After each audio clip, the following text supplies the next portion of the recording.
13h, merci de nous rejoindre sur RTI 1. Madame, monsieur, bonjour. Voici les titres. Célébration aujourd'hui de l'Ascension, l'élévation au ciel de Jésus-Christ. Les chrétiens du monde entier se sont donc rendus dans les églises pour prier et méditer cet événement.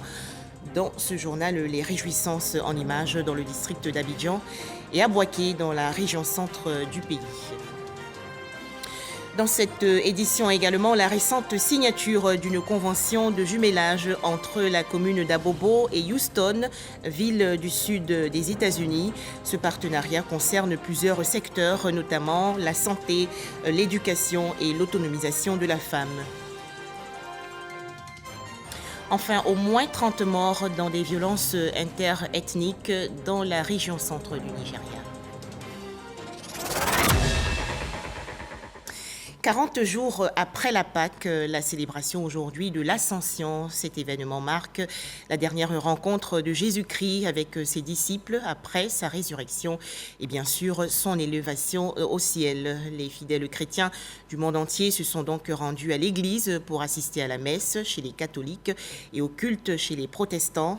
Dans nos prochaines éditions, la célébration de l'Ascension 2023 à la paroisse catholique Notre-Dame de la Tendresse dans la commune de Cocody.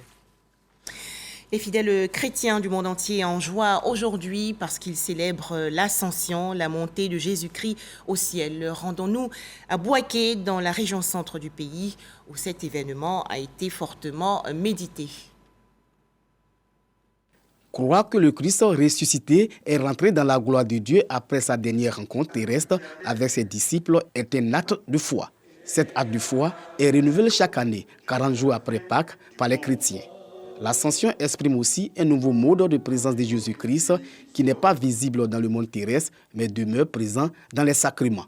C'est lui que le Père a envoyé pour restaurer ce monde-là où le péché avait pris le dessus. C'est lui qui est mort sur la croix et qui est ressuscité et qui donne la vie réelle, la vie éternelle aux chrétiens que nous sommes, nous qui croyons en lui. Et aujourd'hui, il repart vers le Père. On allait dire comme ça, mission accomplie. À Boaké, à la paroisse Saint-Pierre de Nembo, le curé Serge Quadio exhorte les fidèles à plus d'engagement dans la foi. Il faut également aussi travailler pour la cause de l'Église, pour la cause de Dieu. Il faut restaurer le monde, que la justice, la paix également soient de mise. Ça, c'est le travail des chrétiens, ça. Message bien perçu par les chrétiens. L'ascension, pour moi, c'est l'une des bases de ma foi. Parce qu'il faut que Jésus monte au ciel pour nous donner le paraclet qu'il nous a promis. Et il a dit qu'il faut qu'il monte au ciel pour que nous puissions avoir le Saint-Esprit. Et aujourd'hui, la grande prière que nous, en Côte d'Ivoire, nous faisons, c'est la paix. Et si le Christ en partant, il nous apporte la paix, c'est le plus important que nous cherchons. À l'église Saint-Vincent de Paul des France 3, le Père Boadi appelle les catholiques à plus de prières pour des élections municipales et régionales prochaines apaisées. Pour que les élections soient apaisées, c'est ce que l'Église a toujours dit. Aimons-nous. Il faut désarmer le cœur. Et puis demeurons dans la vérité. Avec ça, les choses iront de mieux en mieux. L'Ascension annonce la venue de l'Esprit Saint 10 jours plus tard et la formation de l'Église à l'occasion de la Pentecôte. Célébrée chaque année entre le 30 avril et le 3 juin, l'Ascension est la dernière des 5 fêtes cardinales de l'année liturgique catholique. C'était un reportage de Soro Corona de RTI Boaké. Un tout autre sujet à présent et nous partons à Ferkessédougou dans la région nord du pays. Le secrétariat exécutif du Conseil national de sécurité a organisé une réunion. Les travaux et échanges ont porté sur l'assistance aux réfugiés burkinabés. Ils sont au total 21 792 réfugiés qui ont fui leur pays, le Burkina Faso, frappé par des actes terroristes. Le point dans ce reportage de Kader Sogodogo de RTI Boaké. Fidel Sarah Soro, ministre secrétaire exécutif du Conseil national de sécurité, des membres du gouvernement dont Kouadio Kona Bertin et Nasseneba Touré, des membres du corps diplomatique, des partenaires au développement, des élus et des membres du corps préfectoral des régions du Tiologo et du Bonkane, à l'initiative du Conseil national de sécurité, ont décidé de pencher sur l'assistance à apporter aux réfugiés burkinabés et maliens. Plus de 21 000 à ce jour qui sont entrés en Côte d'Ivoire. Il est bon que nous systématisions notre approche et c'est pour cela qu'il est important que nous puissions discuter de la question et voir les différents volets de l'aide humanitaire qu'on souhaitera apporter aux réfugiés qui sont aujourd'hui sur le territoire ivoirien. Un huis clos de plusieurs heures et départ pour Niororigué, dans le département de Wangolo-Dougou, où un village de réfugiés est en train de sortir de terre. La Côte d'Ivoire, pays d'hospitalité, mettra tout en œuvre pour faciliter le séjour de ces ressortissants de pays frères qui souffrent des affres du terrorisme. C'est un montant de 233 millions de francs CFA qui sera débloqué rapidement pour assister nos frères. Une visite guidée du site et des mots qui traduisent l'engagement de la Côte d'Ivoire. Le Conseil national de sécurité, qui est présidé par le chef de l'État, son Excellence Alassane Ouattara, a décidé dès le début du mois de février de prendre des dispositions pour que ces réfugiés-là, ces frères de pays amis, se retrouvent dans des conditions adéquates. Nous avons donc, au cours de la réunion de ce matin, examiné les différents aspects liés d'abord à la coordination. Nous avons également examiné les questions d'assistance en vivres et en non-vivres, mais surtout nous avons parlé également de la question de sécurité d'une façon générale. 40 tonnes de riz pour les populations d'accueil et les réfugiés, offerts pour cette visite par le Conseil national de sécurité, et 3 millions de francs CFA, un don du Premier ministre Patrick Haché. La Côte d'Ivoire reste solidaire de tous. Deuxième titre de ce journal, Abobo, commune du district d'Abidjan et Houston, ville du sud des États-Unis, désormais jumelée.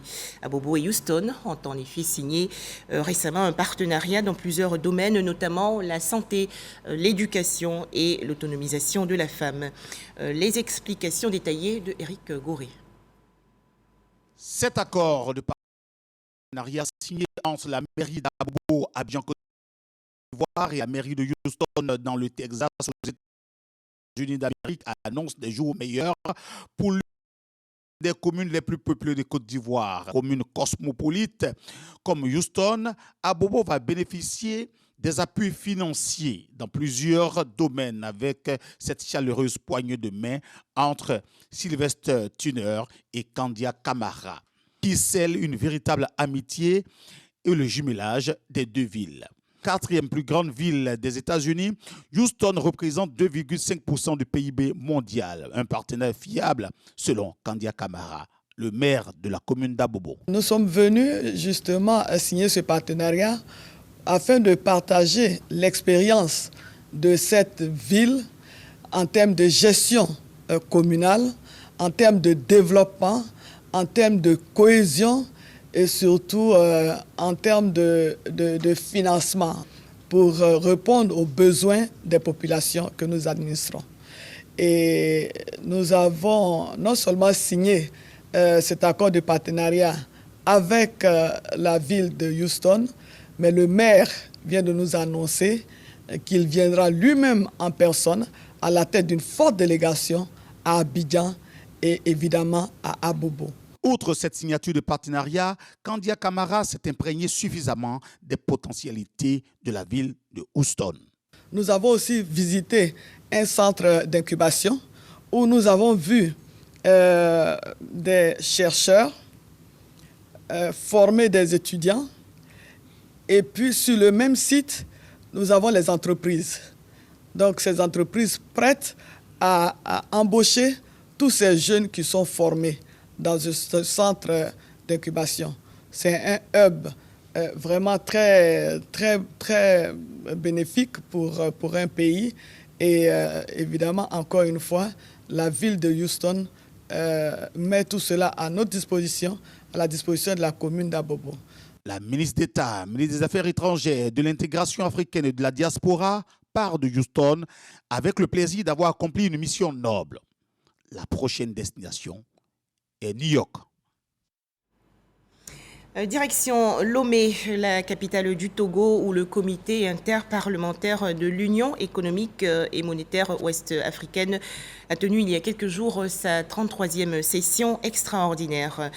Thème retenu, les parlementaires se familiarisent avec les réformes du budget programme et la transition fiscale au sein de l'Union.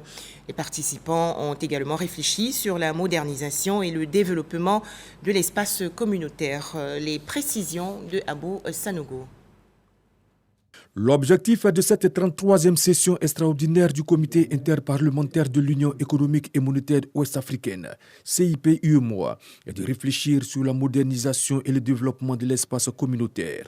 Une rencontre de 5 jours qui a permis aux parlementaires de se familiariser avec 2 thématiques, notamment le budget programme, un instrument de modernisation de la gestion des finances publiques et la transition fiscale, une stratégie pour le renforcement de l'espace budgétaire des États membres de l'Union. C'est pour moi le lieu de souligner que les échanges enrichissants et les éclaircissements apportés sur certaines procédures du budget programme et de la transition fiscale ont été d'un grand apport pour les représentants du peuple que nous sommes. Les discussions ont également porté sur l'extrémisme violent et le terrorisme, ainsi que sur les moyens de renforcement de la coopération au sein de l'espace communautaire. Notons que cette session a vu l'arrivée du sénateur Kwasi Ignace Kosonou, dernier membre de la délégation ivoirienne. Le sénateur du Gontougou promet de contribuer aux côtés de ses pairs au rayonnement du CIP-UEMOA. En Côte d'Ivoire, le prix national d'excellence édition 2022. Le ministère de la promotion de la bonne gouvernance et de la lutte contre la corruption a organisé récemment la cérémonie de distinction des 2e et 3e lauréats pour les catégories bonne gouvernance et lutte contre la corruption. C'est un reportage de Mamadou Kouassi. Les réformes enregistrées ces dernières années au titre du ministère des Transports font de ce département ministériel le 2e prix national d'excellence 2022 dans la catégorie bonne gouvernance et intégrité. Cette administration est suivie par le groupe GS2E, intervenant de l'énergie. Chacun des responsables de cette structure reçoit un prix et un diplôme des mains du ministre Epiphane Zoro. Les autres lauréats de l'édition 2022 de ce département ministériel sont la Direction générale des douanes et l'ex-commissaire du gouvernement, Ange Bena Kessi. Ils sont classés respectivement 2e et 3e de la catégorie de lutte contre la corruption. Des lauréats qui se disent prêts à poursuivre ce dynamisme pour le progrès de la nation ivoirienne. Ce prix représente pour nous une source d'encouragement à continuer notre engagement pour la promotion de la bonne gouvernance et la lutte contre la corruption. Il nous rappelle que nous avons la responsabilité de maintenir notre engagement envers l'intégrité et la transparence dans nos actions.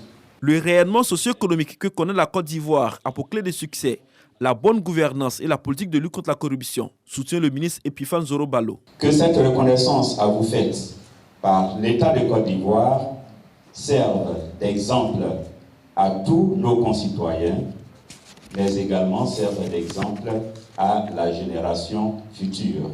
Pour cette édition 2022, le ministère d'État, ministère de la Défense, a été classé premier au prix national d'excellence de la bonne gouvernance et de l'intégrité. Pendant que la première place de la catégorie de lutte contre la corruption revenait à Konan Kwame, contrôleur sanitaire à l'aéroport Félix Houphouët-Boigny d'Abidjan.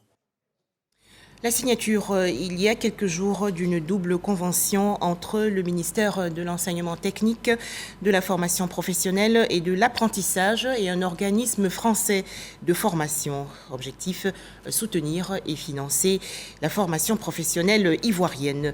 Les explications de Jean-Marc Djadji. 3 entités ensemble pour le développement de la formation professionnelle en Côte d'Ivoire.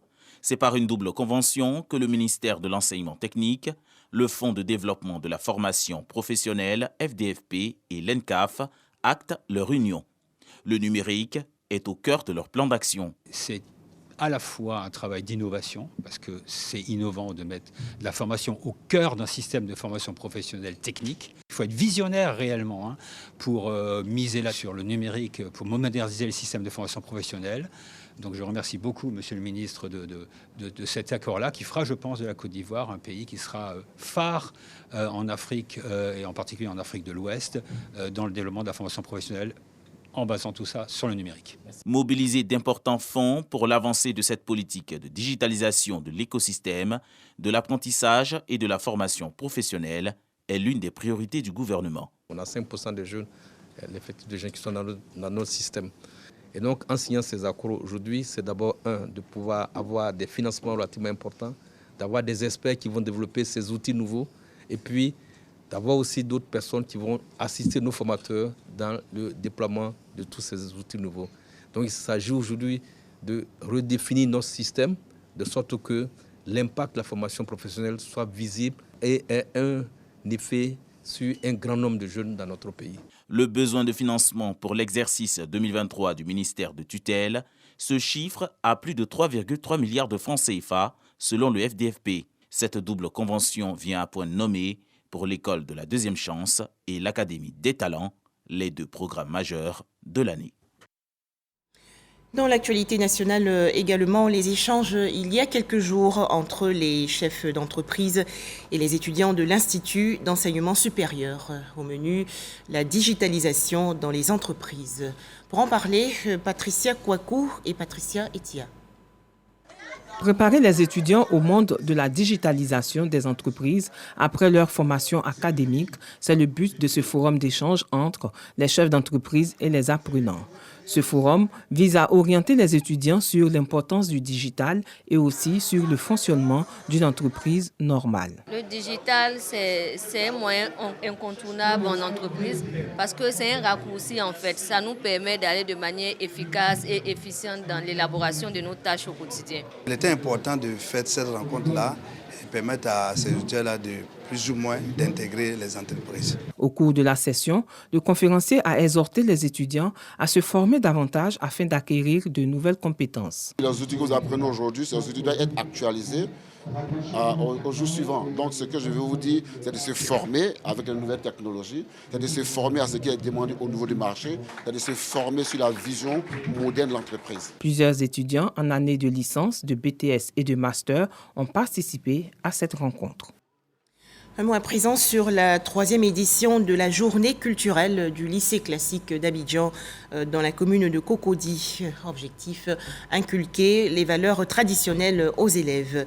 Les précisions de Frédéric Oulaye et Sephora Zegui.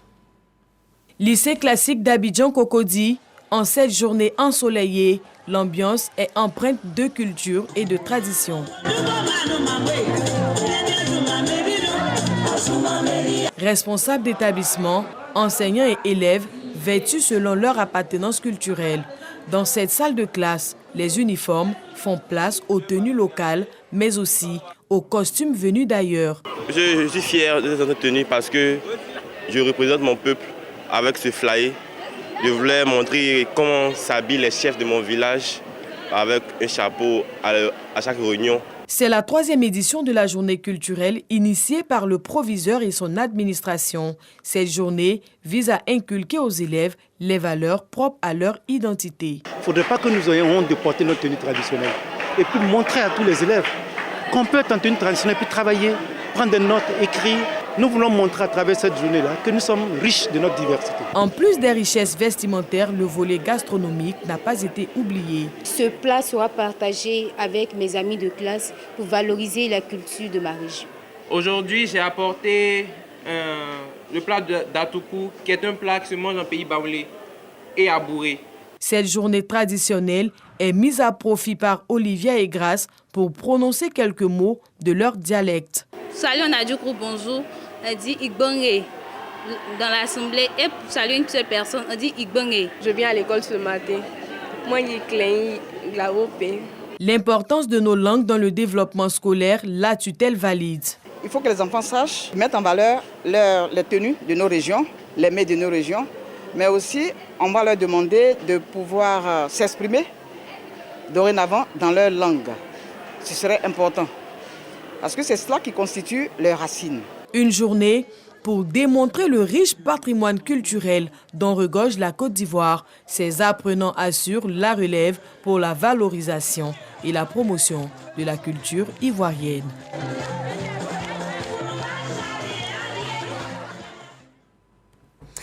Au chapitre santé, la malnutrition en recul à Tiemokoso, localité située dans la région nord-ouest du pays.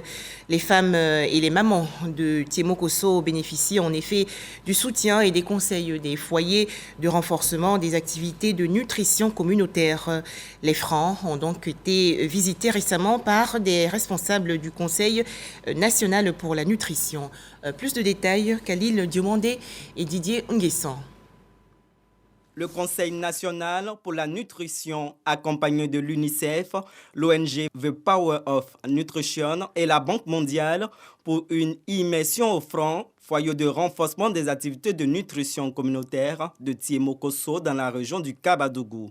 Ici, les femmes enceintes et les mamans sont régulièrement instruites sur les bonnes pratiques nutritionnelles et l'hygiène.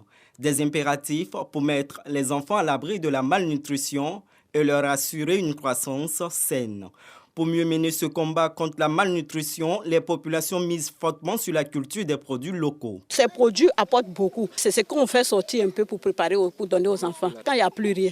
Grâce à ce produit aujourd'hui, vraiment le taux de malnutrition a beaucoup baissé ici. En plus du volet nutritionnel, une palette d'activités didactiques et ludiques est déployée au profit des tout-petits. Ces derniers sont initiés à la fabrication d'objets à partir d'argile et de bois. Dans la prise en charge nutritionnelle, il y a ce qu'on appelle de l'éveil de l'enfant. Si l'enfant participe à des activités desquelles ça développe son mental et il va grandir avec ce développement mental-là. Ça va susciter son esprit de créativité également. L'approche multidimensionnelle utilisée par le Front de Tiemokoso pour vaincre la malnutrition séduit la Banque mondiale et les autres partenaires qui soutiennent le gouvernement ivoirien dans la lutte avec un appui de plus de 30 milliards de francs CFA. Nous avons pu constater les innovations qui sont mises en place par la communauté pour pouvoir assurer une bonne nutrition et un bon développement des enfants. Nous n'avons pas eu d'enfants dans le rouge, comme on dit, avec de la malnutrition aiguë sévère.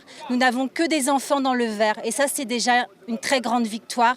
Donc, vraiment, on est très satisfait d'avoir eu cette chance de collaborer avec le gouvernement de la Côte d'Ivoire. Aujourd'hui, le président de la République veut préparer les élites dans 10 ans, 20 ans, 30 ans sur la base de la nutrition. Un enfant qui est bien nourri, un enfant qui se développe bien sur le plan intellectuel, affectif, cognitif. Je dis vraiment merci aux partenaires. À ce jour, 14 régions sont couvertes par le projet multisectoriel de nutrition.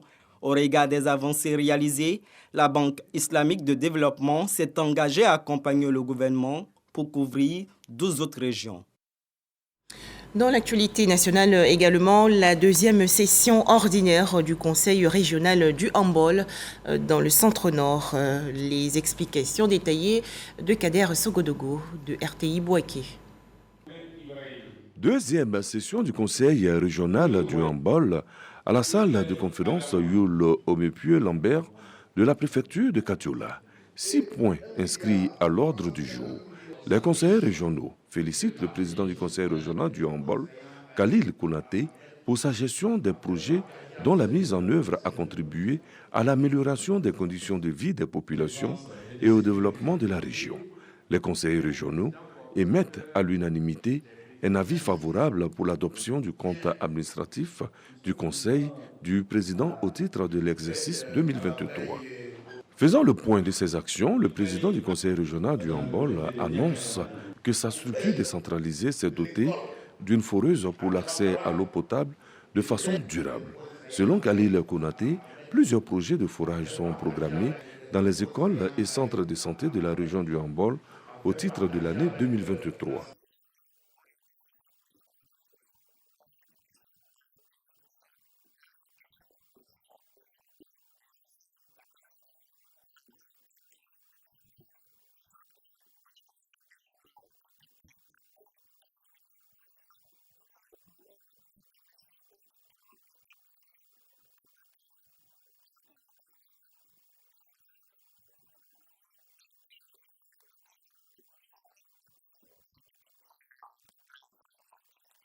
La région du handball, c'est plus de 19 000 km² et occupe les 2/3 du district autonome de la vallée du Bandama.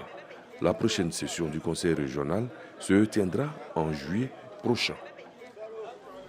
Autre actualité nationale, cette cérémonie dans la commune d'Atekoubé, dans le district d'Abidjan. Il s'agit de l'installation de Philippe Sansan-Kambou, le nouveau chef de la communauté Lobi. Pour en parler, Grâce Kando. La communauté Lobi d'Atekoubé en fête. Elle a désormais un nouveau chef, Kambou Sansan Philippe. Il a été investi et mis en mission de paix auprès de sa communauté par le directeur général du port autonome d'Abidjan, patron de l'événement. ISIE a invité le nouveau chef et la communauté Lobi d'Atekoubé à jouer un rôle important dans la consolidation de la paix. Que le règne de jeune frère Kambou Sansan Philippe soit productif.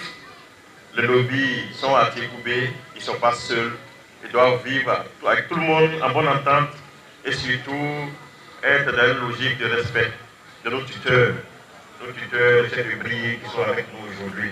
Le chef Kambou Sansan Philippe a pris l'engagement d'être un guide auprès de la communauté Lobi d'Atekoubé. Très jeune, mais ils ont eu confiance en moi de me mettre devant pour pouvoir quand même diriger cette communauté. Ce n'est pas facile, mais avec l'aide de Dieu, je sais qu'on pourra s'entendre. Le président du conseil régional du Bunkani et le ministre Paulin Claude Danho, par ailleurs, député maire de la commune d'Atekoubé, exhortent le nouveau chef de la communauté Lobi aux valeurs du vivre ensemble. C'est une commune famille. Ce n'est pas un slogan, c'est une réalité. Vous avez vu tous les chefs de communauté autour du nouveau chef de la communauté Lobi, notre frère, le chef Kambou Sansan Philippe. C'est cette solidarité que nous voulons continuer à construire avec vous, le nouveau chef de la communauté Lobi. La communauté Lobi d'Atekoubé compte entre 4 500 et 5 000 membres. Kambou Sansan Philippe est le 5e chef.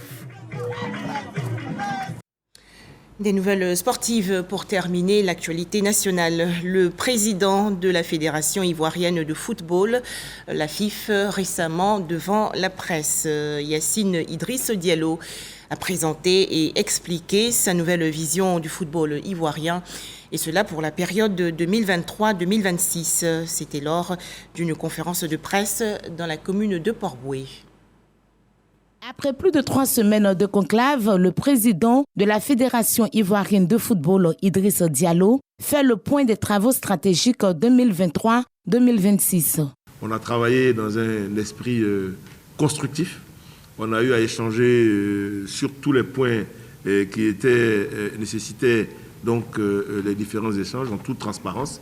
Et nous avons pu, en fin de journée, maintenant, avoir tous les éléments qui vont nous permettre de bâtir de façon définitive le 10 plans stratégiques que nous allons ensuite soumettre à la FIFA dans le cadre de contrat d'objectifs que nous devons signer.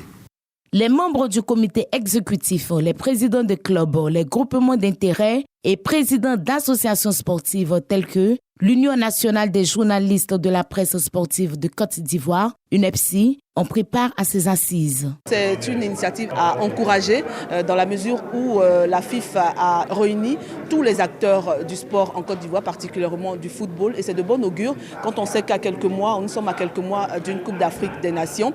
Et donc il va donc de la volonté de la Fédération ivoirienne de football de pouvoir faire participer tous les acteurs du football en Côte d'Ivoire. Parler de la bonne gouvernance, parler de la bonne gestion, les projets à développer pour permettre nos clubs d'être de plus en plus performants, aller le plus loin possible au niveau de nos sélections de jeunes. Voilà tous ces facteurs-là que nous devrons améliorer pour notre football. À noter que ce nouveau projet pour le développement du football ivoirien a été arrêté de commun accord avec tous les acteurs du football ivoirien. Des précisions de Pascal Koné du service sport. En image, l'actualité hors de chez nous, des affrontements entre éleveurs musulmans et agriculteurs chrétiens dans la région centre du Nigeria ont fait au moins 30 morts. Ces tensions se sont déroulées le 15 mai dernier. Enfin, le conflit russo-ukrainien, l'armée de l'air ukrainienne annonce aujourd'hui avoir détruit 29 des 30 missiles de croisière russes lors d'une nouvelle attaque nocturne visant Kiev, la capitale de l'Ukraine. Voilà, merci de nous avoir suivis. Excellente célébration de l'Ascension 2023 sur RTI1.